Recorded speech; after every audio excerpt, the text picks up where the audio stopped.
Estava Oi, tentando. Ana. Tudo bem? Tudo bem, e você? Tudo bem. Eu estava tentando te avisar que quando os comentários estão desabilitados, eu não consigo pedir para participar. Ah, entendi. Aí eu tava percebendo, eu falei, gente, qual que era o botão mesmo que eu apertava para chamar alguém? Mas aí consegui, deu Exato. certo. Ele, quando está desabilitado, a gente não consegue. Entendi. Bom, gente, boa tarde. Para quem não me conhece, meu nome é Aline Martins de Carvalho. Eu sou nutricionista, mestre em doutora em nutrição em saúde pública pela Faculdade de Saúde Pública da USP.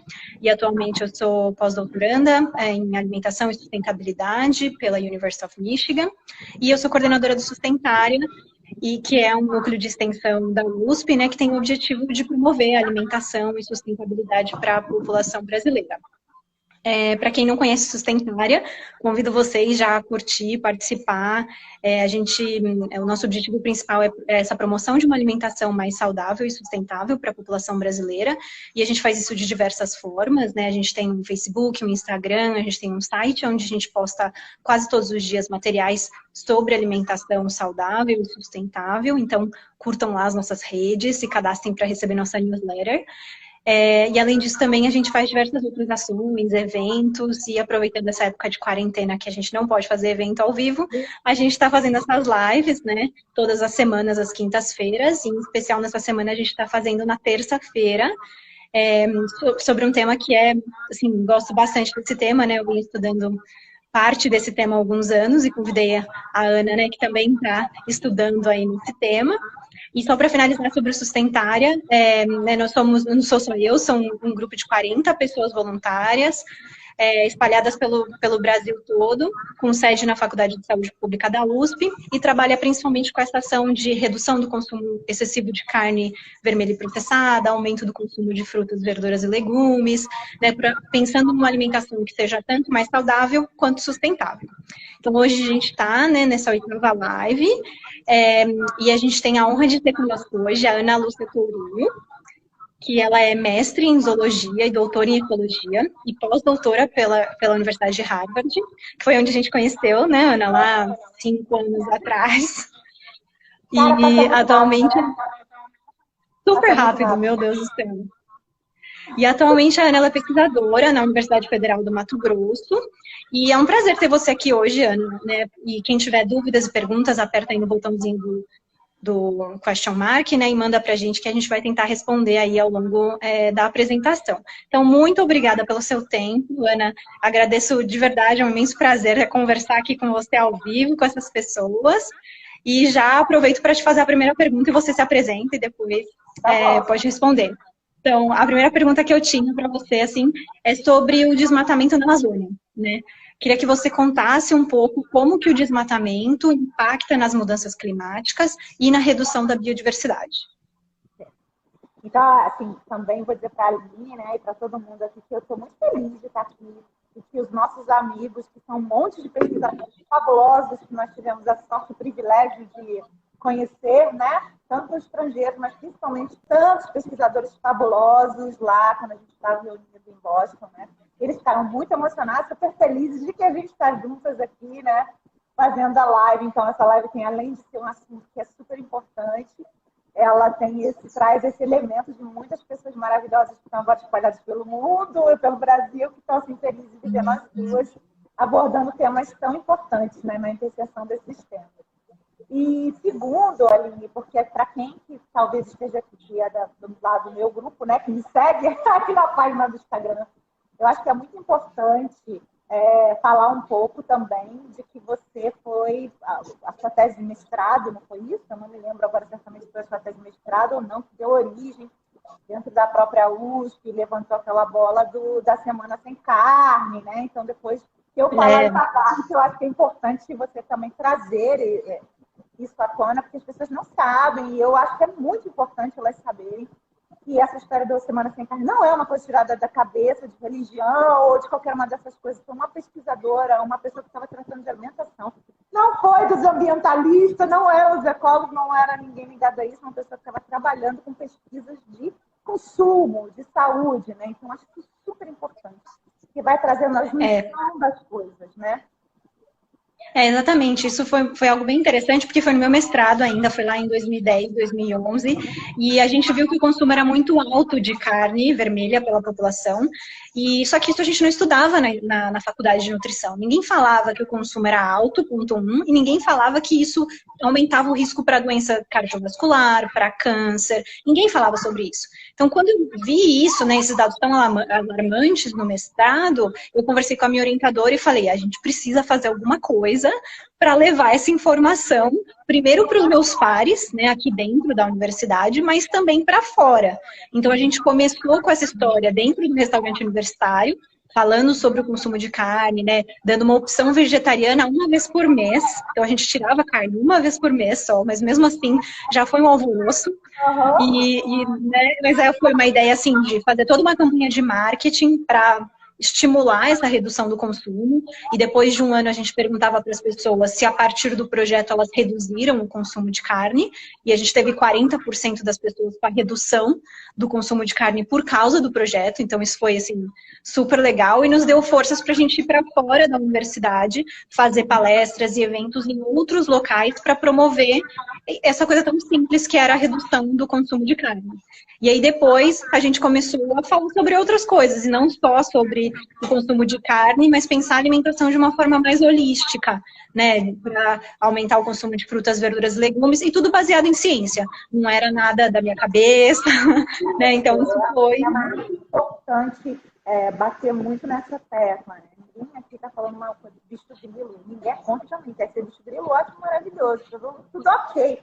Mas a gente respeita muito os efeitos, né? O que a ciência está dizendo. E eu acho que é muito importante a gente trazer isso para as pessoas, para elas começarem a entender que o que a gente está falando, a gente não está tratando ou de uma opinião, ou de uma questão religiosa, isso tudo é pessoal. O bicho grilice, isso tudo é pessoal. O que a gente está tratando é de uma questão científica, a gente está tratando de dados, né?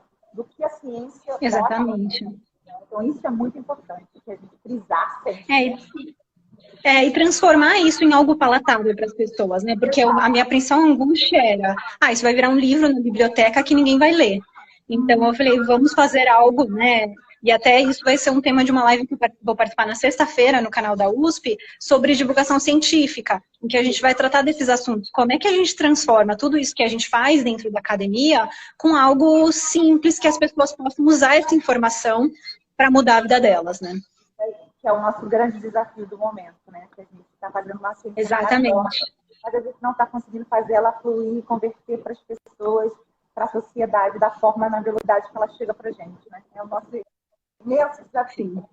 E agora, entendendo, né, a partir desse momento, achava que era super importante a gente passar por essa questão de que a sua pesquisa do mestrado estava relacionada com tudo que a gente estava descobrindo no passado também, sobre ecologia, sobre a influência da pecuária, sobre o comércio, sobre o mercado e sobre o desmatamento da Amazônia. Então, não tem como a gente não entender que esse é um processo que está totalmente interlaçado, né? A gente tem a economia, a gente depende da economia, então a economia e as indústrias e as empresas vão querer vender mais, então elas vão criar todo um processo para as pessoas consumirem mais, a gente vai consumir mais, isso vai passar a ser a nossa cultura, a gente vai construir cultura em torno daquilo. E aí, ao mesmo tempo, a gente vai descobrir que a gente, às vezes, está realizando uma sequência de coisas que estão vindo de encontro conosco, né? Que estão sendo negativas para nós mesmos. Aí você descobre que o consumo era muito alto, e isso traz problemas para a nossa saúde, os processados da mesma coisa. E nós estávamos abordando que isso também está sendo prejudicial para o planeta, né?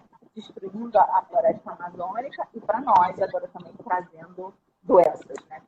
Então, respondendo agora a sua pergunta, o desmatamento ele é uma atividade que ela ocorre no Brasil e ela é central no processo de crescimento econômico do Brasil. Então, o presidente, inclusive Bolsonaro, ele tem razão quando ele diz que é cultura, porque é uma cultura brasileira, né? E a gente vem executando ela foi importante mesmo durante o processo, né, econômico brasileiro do estabelecimento da gente como grande potência de pecuária e de agricultura, se dá exatamente pela conversão das áreas florestadas naturais em áreas de agricultura e pecuária, então foi muito importante. O que a gente não está sabendo fazer direito é a hora de parar, né? A hora em que isso tem que parar, e o que foi feito até aqui foi feito, e a gente ficar com essas áreas que já foram convertidas e manter as áreas, especialmente da Amazônia, que ainda estão ali remanescentes, que são importantes, né? A Amazônia, ela tem uma importância central como um bioma, né, como uma estrutura de sistema, no nosso país especialmente, porque ela controla, ajuda, né, nos ciclos de chuva. Como é que isso ocorre? A Amazônia, a gente olha para ela, né, e a gente entende ela como aquele mundo verde, né? Ela realmente é um mundo verde, com uma quantidade imensa de plantas, de várias espécies de plantas, muitas dessas plantas endêmicas ali da região, mas tem também outros tipos de plantas que ocorrem em outras regiões.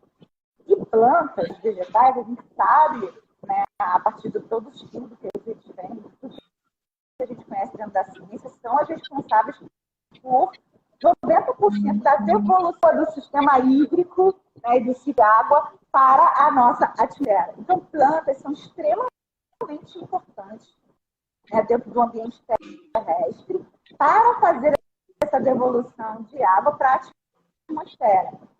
Obviamente, quando a gente fala dos oceanos e tal, os oceanos são os mais, eles são os concurso, né? Eles são os mais importantes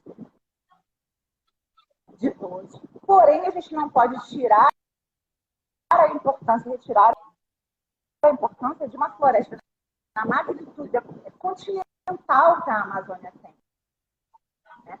Como ela ocupa uma fração enorme no continente, ela consegue fazer essa demanda aqui regional e ela acaba participando exatamente dessas correntes que vão levar essa água que evapora ali para a atmosfera e transitar essa água através dessas correntes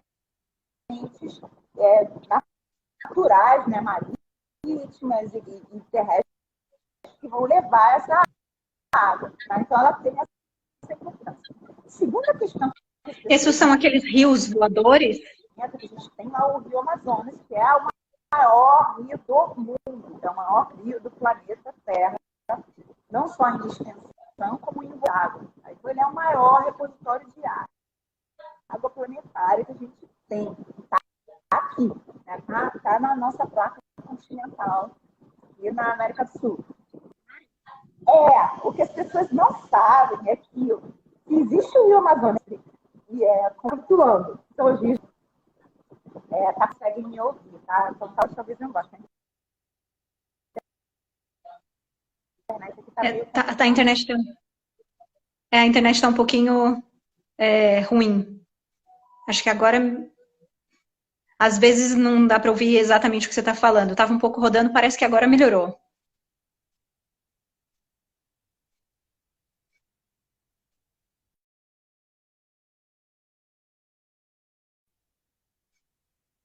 Ixi. Vamos ver se a gente chama a Ana de novo.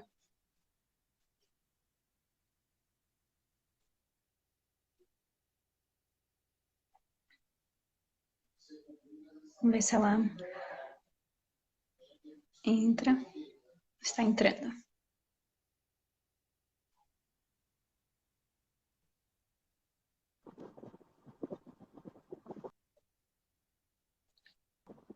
Oi, Ana, está me ouvindo? Tá, para mim tá mudo. Ah, agora foi. Ah, tá. Tá me ouvindo? Sim. Tá mudo? É a internet. Eu acho que talvez eu tenha que reiniciar aqui. Eu estou com problema de internet. Eu estou vendo ela porque o pessoal da minha empresa, monitoramento, vai entender qual é o problema. Eles não conseguiram entender. Então,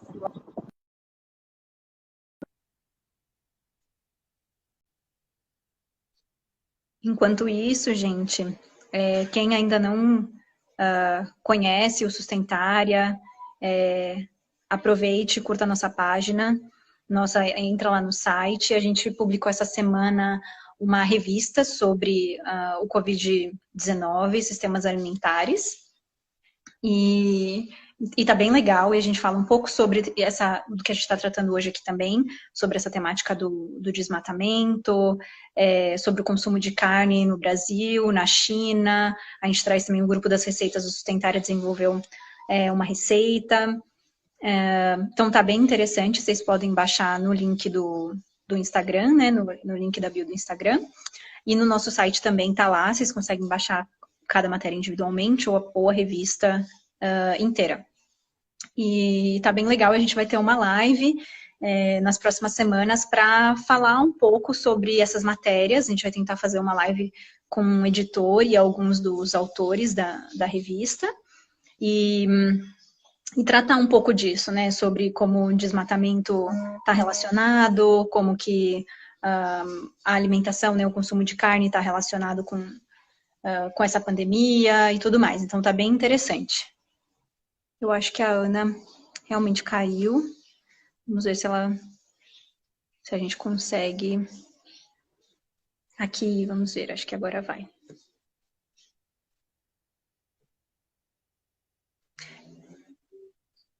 Está subindo. Oi, Ana. Eu reiniciei, porque quando começa assim, já fui lá e reiniciei. Porque senão a gente não ia conseguir. Mas agora estou te ouvindo bem. Vamos ver até quando, né? Porque tá, esses caras oscilam muito, eles estão fazendo um estudo aqui, pessoal. Eu já ligo direto com os caras lá dentro, já estão há um tempo estudando, fazendo um monte de coisa para ver se consegue ajustar. Enfim. Então, existe esse rio, né? O rio Amazonas, que é enorme, é o maior rio do mundo. Então, tem o rio voador por cima, os rios por cima, que são os rios resultantes dessa evaporação, dessa imensa quantidade de água que é absorvida pelas raízes das plantas. Mas elas não, as plantas, essas grandes árvores da Amazônia, elas não absorvem essa água do rio Amazonas. Elas absorvem de um rio maior ainda, que está por baixo. Então, existe um lençol freático por baixo, um rio, que é ainda muito maior do que o rio de cima e que está por baixo. Tá? Então, elas puxam essa água do lado de baixo desse rio subterrâneo. Tá? Nas mesmas condições aí, continentais imensas baixas. Uma árvore jovem, por exemplo, da Amazônia, ela não vai conseguir fazer essa puxada que uma árvore mais do que centenária do que estão ali. Então, quem é a responsável, quem são os responsáveis por fazer essa maior quantidade de devolução dessa quantidade enorme de água que está lá no fundo desses rios subterrâneos são as árvores antigas. Então, é por isso que a gente, quando fala de que não adianta reflorestar, a gente tem um resultado ecossistêmico. O que se estruturou ao longo de milhões de anos de evolução, né, na Terra, e de evolução ali daquele ecossistema, a história da Amazônia. Então, é muito tempo até você ter estruturado aquela condição ali, com aquelas populações de plantas que executam esse serviço para a gente. Não é qualquer planta, não é qualquer planta em qualquer idade, são conjuntos de plantas, especialmente aquela comunhão de plantas adultas, né, as plantas senhoras, as velhas, né, a comunidade de plantas adultas, e a sua comunidade de plantas jovens. Mas as raízes profundas dessas gigantes amazônicas é que são responsáveis por fazer essa puxada daquela água que está lá no fundo mesmo, que as jovens não conseguiram realizar. Então, existe essa importância imensa que a multirícia, especialmente os negacionistas, falam: é o oceano, não é a Amazônia.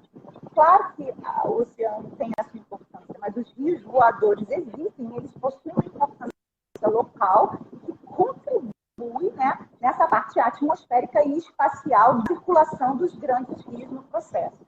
Tá? Estou vendo aqui que está travando de novo. Vamos ver se a gente consegue. Eu já estou controlando. Eu consigo te ouvir, é só o vídeo que está travado, mas se eu te ouvir, eu estou conseguindo. Voltou. E essa parte em que você fala né, do desmatamento e em relação às mudanças climáticas, então, essas raízes das plantas centenárias e tal, elas conseguem absorver esse carbono, né, na terra. E aí, quando há esse desmatamento, tem essa liberação de carbono, é isso? Né, essa relação entre o desmatamento, como é que você vê, né, além da própria queimada? Não, é assim, como é que funciona? As plantas, elas têm também uma importância muito grande, principalmente esses grandes vegetais, né, essas velhas. Quanto mais antiga ela for, maior vai ser a colaboração dela dentro quanto do carbono também.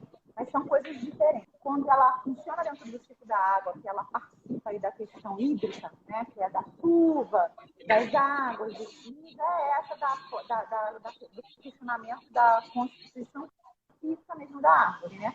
Ela ocupa aí dentro do ecossistema, em que ela, com as suas raízes profundas, ela suga, né, aquela água ali do fundo da terra para fazer mesmo, executar suas funções. E aí, através da evapotranspiração, ela vai devolver essa água que passou pelo seu organismo para a atmosfera, né? Através dos estômagos laxeados, e aí ela devolve, está suando, né? Vamos fazer uma comparação assim no curso. E aí ela vai devolver essa água para a atmosfera. No ciclo do carbono já é diferente, né? Porque a planta ela respira, como nós. Né? Não respira, a planta respira.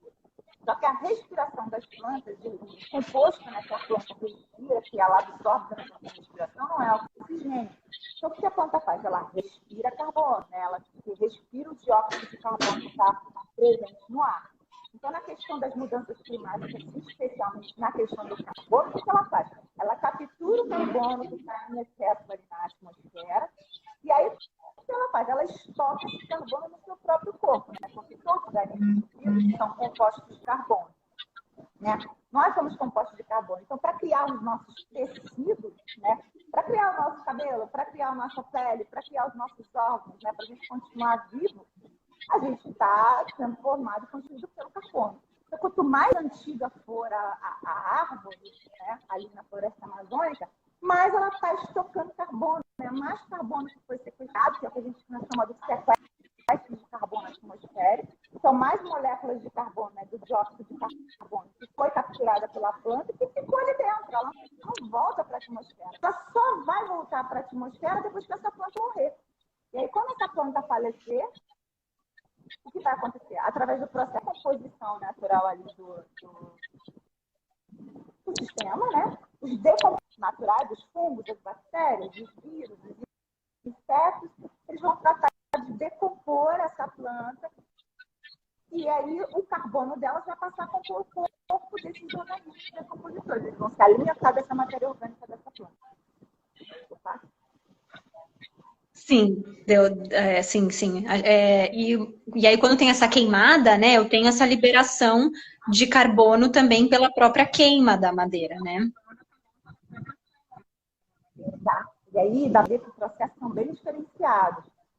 A natureza, quando o processo é feito de forma natural e gradativa, esse estoque ali, dessa coisa estada trancada desse carbono que vai gerar na atmosfera calor, né? Porque a molécula de carbono ela tem essa propriedade. Ela vai atuar ali na atmosfera e vai esquentar se ela tiver em muitas quantidades na atmosfera. Esse carbono está trancado no corpo da árvore e depois ele vai passar dentro da cadeia, através dos próprios decompositores, dos próprios decompositores mesmo, dos animais que você decompor e dos fungos e bactérias, mas que vai atuar nessa decomposição. Ele não vai para a atmosfera imediatamente, ele está dentro da cadeia. Então, essas taxas do retorno do carbono para a atmosfera, elas são lentas, elas não ocorrem só. Quando você queima a floresta toda de uma vez, aí você faz o quê? Você retorna esse carbono todo ao longo de centenas de anos, todo de uma vez só para a atmosfera. E à medida que você reduz a quantidade de vegetais presentes que vão fazer, que iriam buscar esse carbono de volta. Então, o que você está fazendo nesse processo? Você está reduzindo a população daqueles organismos que capturam o carbono e devolvendo o carbono que eles capturaram numa velocidade muito maior do que a natureza tem para recompor aquela população de vegetais que vão estocar esse carbono. Então, a gente está fazendo uma coisa muito estúpida, que é diminuir a quantidade de vegetal que estoca carbono e, ao mesmo tempo, jogando carbono com toda a velocidade dentro da atmosfera. Isso é muito interessante. Se parar para pensar Sim. Na parte racional, é absurda. Quando você começa a falar da parte matemática, é tão básica, de jardim da infância. Qualquer criancinha que se apresenta e fala, não, isso é uma burrice. O filho da minha amiga falou isso, ele é um mapa, ele é novo. A Patrícia ele falou assim, isso é muito burro. Sim, e eu estava olhando os dados do SEG, né,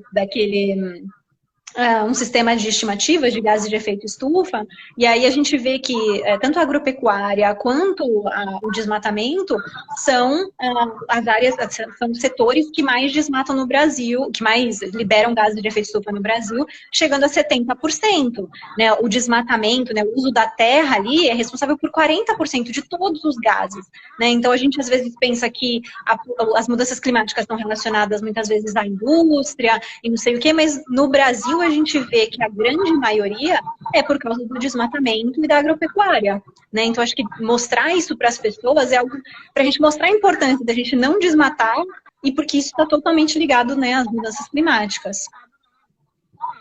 Exatamente. E é preciso deixar para as pessoas claras que a gente tende a reunir muitas informações, especialmente quando quem faz a divulgação não são das áreas científicas. Então, o que diz? A indústria é a responsável pelas mudanças climáticas. Isso ocorre em países desenvolvidos, porque eles têm indústria de ponta e toda a questão econômica deles, né, o impacto econômico deles, está exatamente nessas grandes indústrias e na biotecnologia. No nosso caso aqui no Brasil, a nossa base econômica é ancorada no agronegócio. Então, a nossa base destrutiva, né, de contribuição para a mudança climática é exatamente a nossa indústria pecuária e as nossas plantações, né, todo o nosso serviço de agrobusiness. Então, não adianta, não é igual. Né? Na natureza, as coisas não são formatadas dessa forma, não existe só um inimigo, né? É um coletivo de fatores. Cada país, em cada região, vai ter o seu. Alguns vão ter ambos, né? Mas em cada local vai ter o seu. Não é a mesma fórmula para todos os locais. Países desenvolvidos têm um tipo, países em desenvolvimento têm outros, então o processo tem que ser avaliado de acordo com a região e o local. Sim, e como é que você vê essa parte do desmatamento em relação aos pequenos e grandes produtores, né? Você estava falando do agrobusiness, que são esses grandes produtores, né? Mas como é que é o pequeno produtor?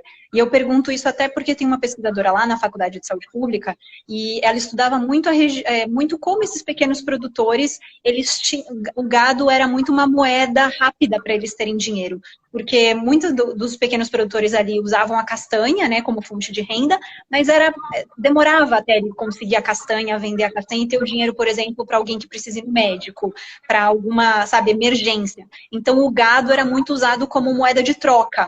Né? Você vê essa situação ainda hoje, né? Essa pesquisa dela foi há anos atrás.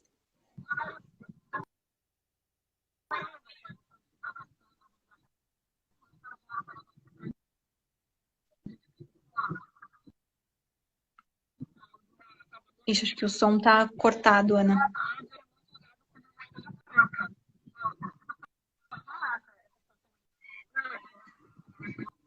Eu acho que ainda hoje isso ocorre bastante.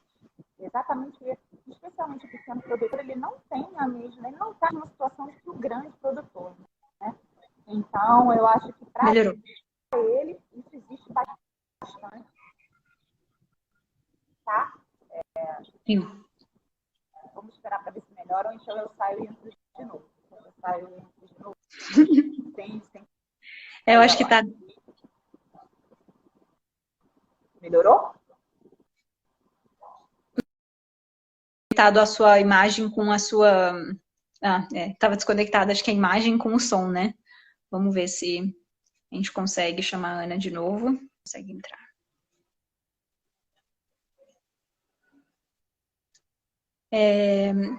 Vou comentar só sobre essa live de sexta-feira, que vai ser junto com 4 pesquisadores. A gente vai falar um pouco sobre divulgação científica. Acho que vai ser bem legal. Vai ser pelo canal da USP e pelo canal do IAC, o Instituto de Estudos Avançados da USP. Falando, então, né, qual a importância da divulgação científica nesse meio, né, nesse mar dessa pandemia. Pronto, Ana.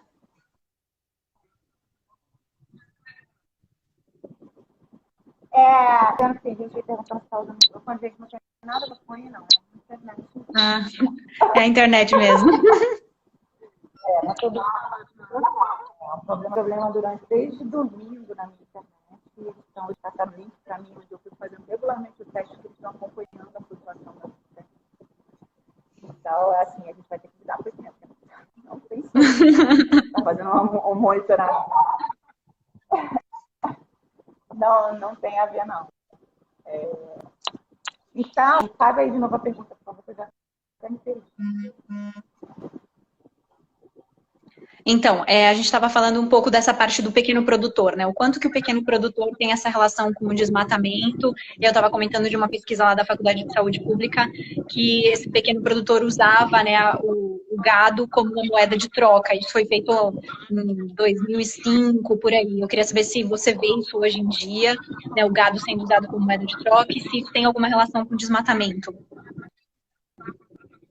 Eu, particularmente, não tenho contato com os produtores para saber, mas tudo que eu já vi ao longo da minha vida da Amazônia, especialmente pela dificuldade, né, de cada localidade, né, cada uma tem a sua peculiaridade, e são muitas dificuldades dos produtores pequenos. Né?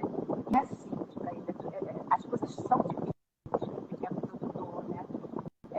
Para o médio, não é uma situação fácil, dá para a gente atacar isso, eu imagino que sim, eu acredito que isso deva ser sim, muito feito ainda, muito importante para eles como moeda de troca, até porque a gente ouve falar, né? Se fala muito de negócios feitos em gado, em uma cabeça, em duas cabeças, isso é muito comum. Então eu imagino que isso deve ser algo extremamente comum ainda hoje. Não dá para. Legal. E aí eu queria também te perguntar se você tem algum conhecimento em relação às populações indígenas, populações ribeirinhas, como é que se dá essa relação entre a produção de carne bovina e a floresta nesse tipo de população? Você tem algum conhecimento nessa linha?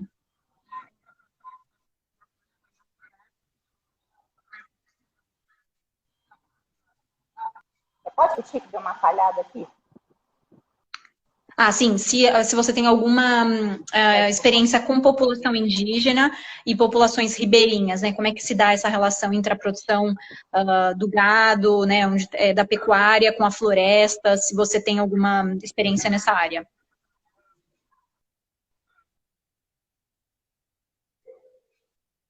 Ixi, agora eu não estou conseguindo ouvir que está no...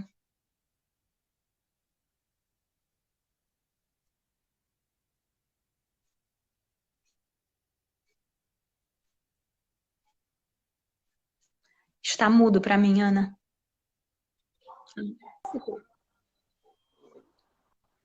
Para mim também está começando a falhar o seu. Eu ouvi agora essa mensagem. Tanto que não tem jeito. Se você quiser, a gente pode ficar para outro dia. A gente pode tentar marcar, tipo, um vídeo, né? Tipo, eu gravo as perguntas, a gente tenta fazer, depois a gente faz uma junção dos vídeos. O que você acha?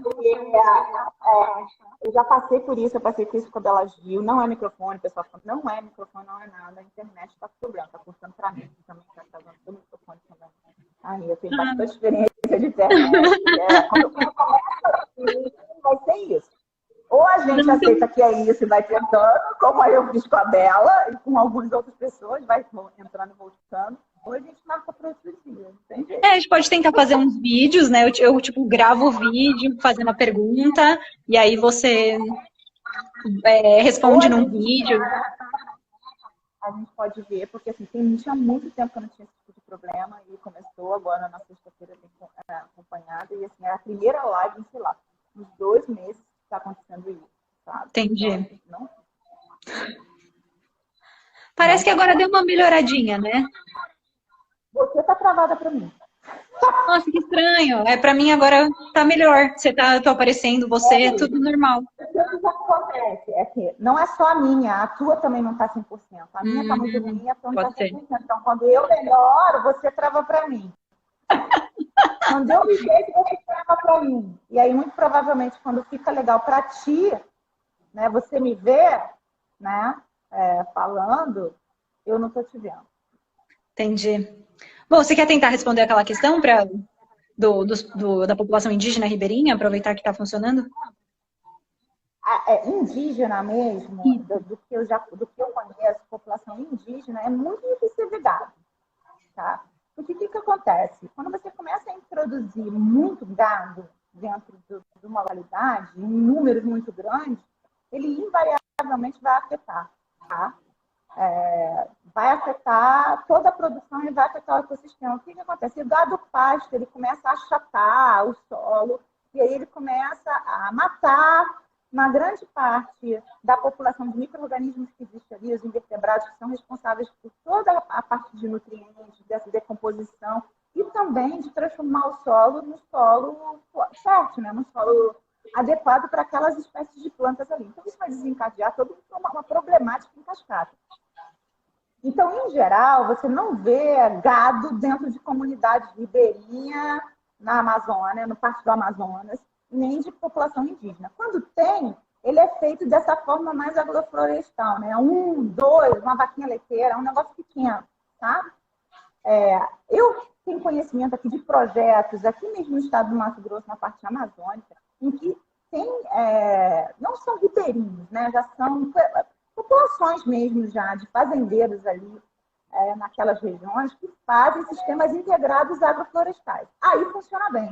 E o que acontece? Tem assentados, né, ou próprios pequeno mesmo, produtor que tem o seu sistema agroflorestal, ali do lado ele tem o pasto com o boizinho, e aí ele vai integrando e fazendo todo um processo de manejo, de uma forma em que ele não destrói ali o solo, ele não destrói a sua população de vegetais, o seu sistema agroflorestal, e ele consegue também ter o seu grupo de gado ali, de animais que está criando ali.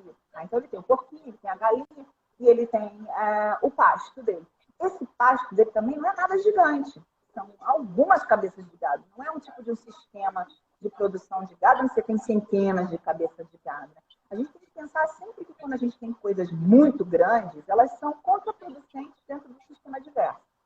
Na natureza não funciona assim. Você não tem 600 né, de uma mesma espécie no mesmo lugar, porque isso aí vai começar a desequilibrar as populações e as relações que existem ali já conjugadas dentro do ecossistema.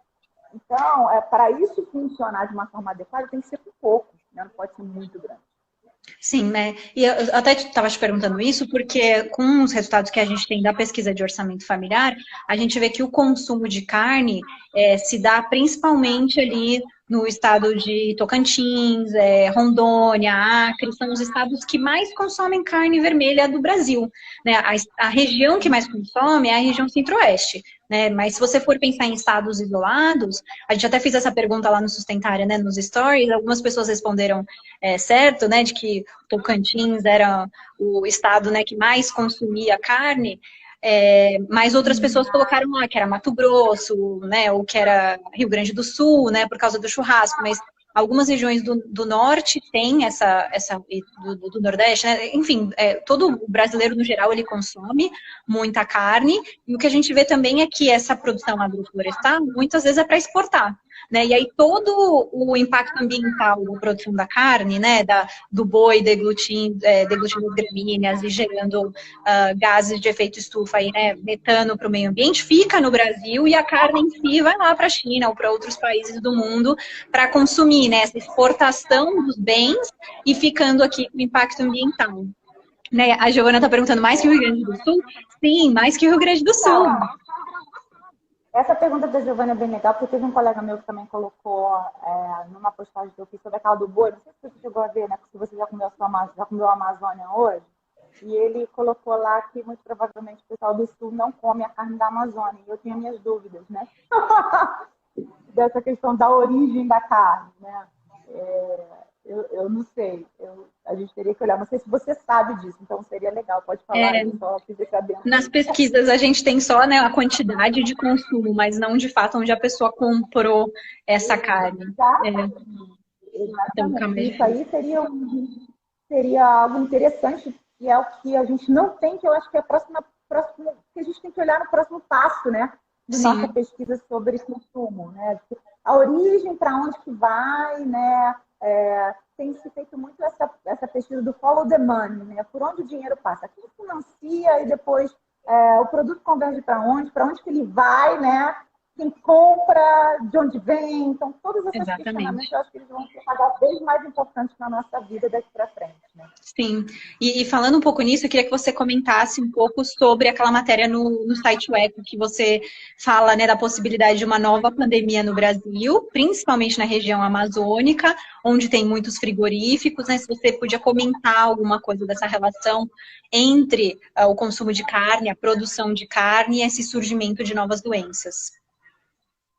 Essa matéria foi muito legal, porque ela, inclusive, trouxe até a mim esses dados sobre os frigoríficos, né, que eu não conhecia, né, eu não sabia disso, então foi algo que a Fernanda descobriu. Né, eles começaram a fazer exatamente, mudar a estratégia. Né, o pessoal do Eco e de outros jornais, outros jornalistas, eles começaram a ir atrás, começaram a fazer essa pergunta: quem financia?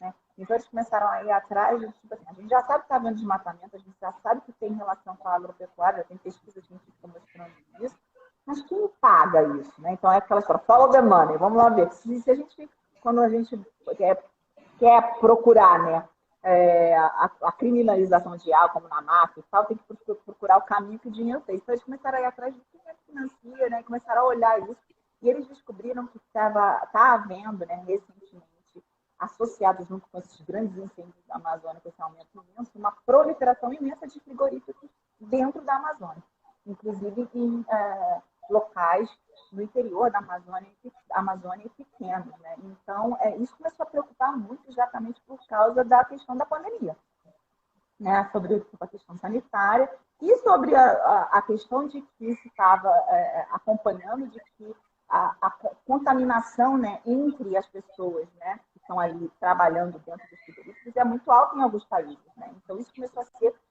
um assunto que chamou muito a atenção da Fernanda. Então, assim, isso para mim foi muito interessante, porque ele traz também uma nova camada de como se olhar para o problema. Né? Eu que trabalhei dentro da Amazônia em si, né? A grande Amazônia e a Amazônia de verdade, que era o Pará, Amazonas, e para cima, né, Amapá. Gente, assim, as pessoas que estão no Sudeste não têm noção nenhuma de como é que acontecem as distâncias, as dificuldades, as condições rudimentares de muitos estados, né, de muitas cidades dentro da Amazônia. Então, para mim, que chamou muito a minha atenção, que é muito preocupante você ter proliferação de frigoríficos assim, de uma hora para outra, no meio de uma pandemia, no meio da Amazônia. Tá? Isso é muito preocupante, porque a questão de fiscalização, do acompanhamento, do surgimento desses frigoríficos é grave. A gente não pode fechar os olhos assim e achar, ok, a gente precisa de produção de carne, vamos lá. Não é assim que funciona.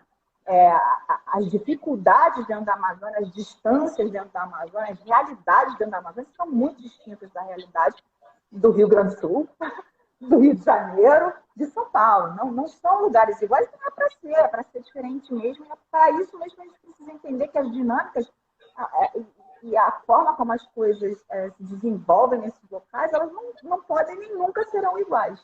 Tá? Porque elas são processos completamente distintos. Então, isso é muito preocupante, né? Nesse ponto aí. E com a questão do desmatamento e as pandemias, isso, na minha concepção, é mais preocupante ainda. Né? A gente sabe, já não é novidade para ninguém que seja ecólogo, da relação entre o desmatamento e o surgimento de novas endemias, né? Surgimento de novas doenças.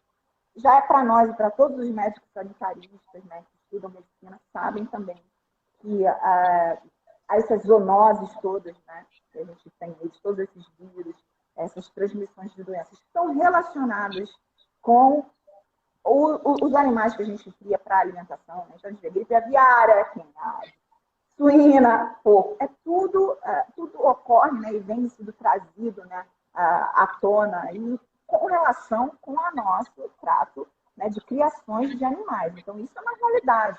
Então, toda a nossa questão de saúde, de doenças emergentes, né, modernas, elas estão relacionadas especialmente com vírus e especialmente vírus que pulam dos animais para os humanos relacionados com as criações. Então, isso é uma interseção entre a alimentação e o consumo, né? E a nossa saúde, que é, para mim, um dos grandes paradigmas modernos, né? Um dos grandes paradigmas alimentares e da construção do mundo que a gente tem. O que estava faltando para a gente era entender que isso também se associa com desmatamento, né?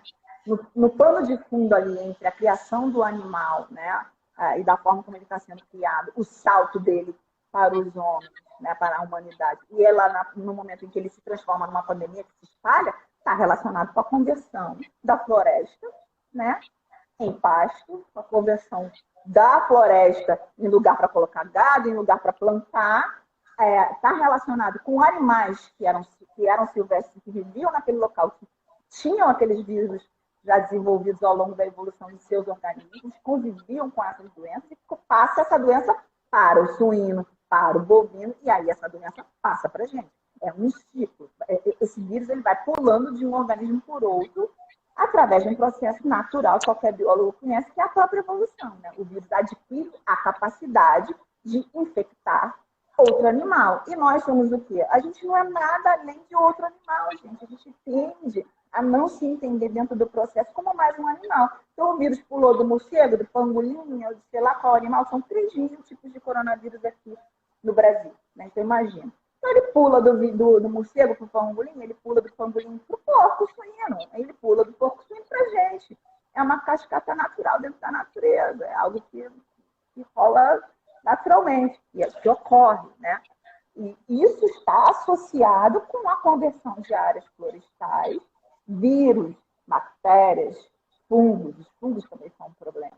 Estão ali, trancados ao longo da evolução naquela floresta, que contaminam, né? Que são agentes infecciosos controladores de populações de animais silvestres, o que é algo normalíssimo, não há problema nisso, mas quando entram em contato com animais domésticos ou com animais criados, né, para abate, naquelas condições confinadas, se transformam numa pandemia e acabam saltando para o ser humano, e aí a gente tem o quadro do que tem acontecido conosco, com o coronavírus, com a H1N1, né, com a gripe suína, com a própria dengue. A dengue é uma história igual a essa, ela invadiu, né, e ficou, e acaba virando uma endemia no local. Com a malária, que é natural daqui, a malária é um problema brasileiro, né, e ela é um exemplo clássico, a leishmaniose também é outro, que a gente pode usar sempre. Elas infectam animais, né? Elas passam para esses animais. Então, é algo que é compartilhado entre nós somos todos animais.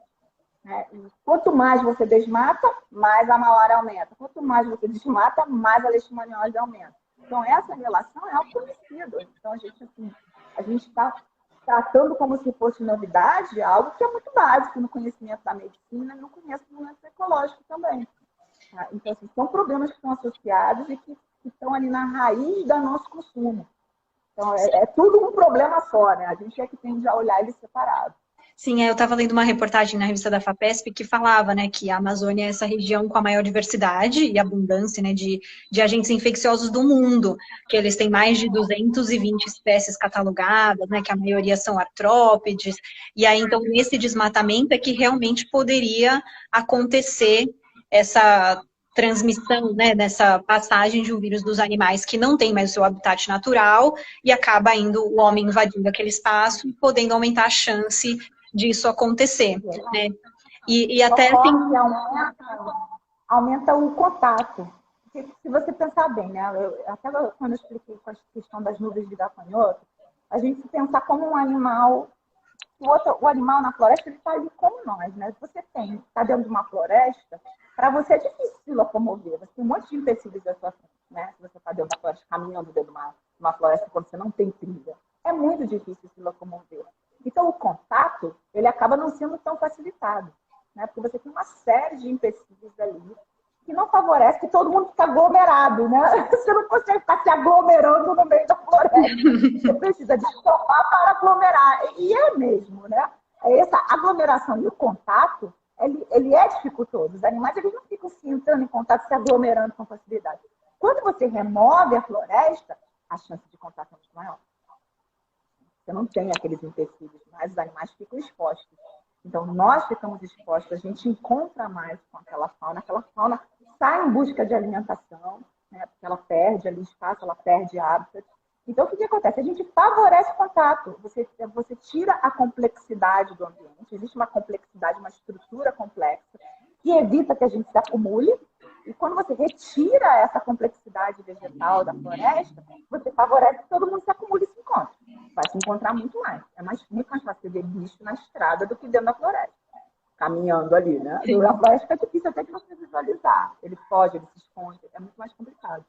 Sim. E então você acha que, por exemplo, projetos de restauração florestal poderiam diminuir o risco assim desses hospedeiros e de doenças e aumentar também, por outro lado, a biodiversidade, né? Porque quando a gente tem esse desmatamento ou retirada, você está diminuindo aquela biodiversidade, né, aqueles fungos, aqueles animais, aquelas plantas daquele local. Então, isso de fato poderia impactar para reduzir as mudanças climáticas. Com certeza. Assim, as pessoas, geralmente, elas acham, né? Não só as pessoas, não falo as pessoas, é de um modo geral, né? Existe uma fórmula mágica, né? Ah, vamos reflorestar que aí a gente salva. Não é assim que funciona.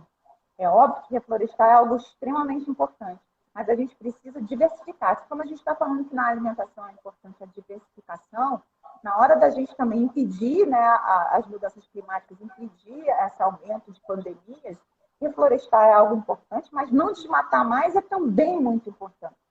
A gente precisa manter o que a gente tem. O que a gente tem é muito importante para manter vírus, fungo, trancado dentro da floresta. A gente não quer esse vírus aí se em contágio com todo mundo e ir fora do ambiente da floresta. Veja bem, a gente tem 3.000, né, de coronavírus no Brasil e a gente nunca teve um problema de epidemia de coronavírus dentro da floresta. Não já ouviu falar disso?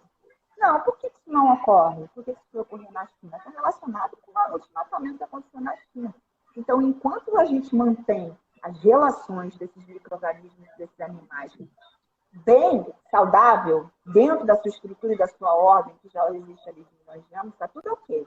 E a gente precisa também se cuidar para o nosso ambiente aqui da floresta e dos locais onde a gente já desmatou, para que ele fique minimamente habitável e minimamente saudável.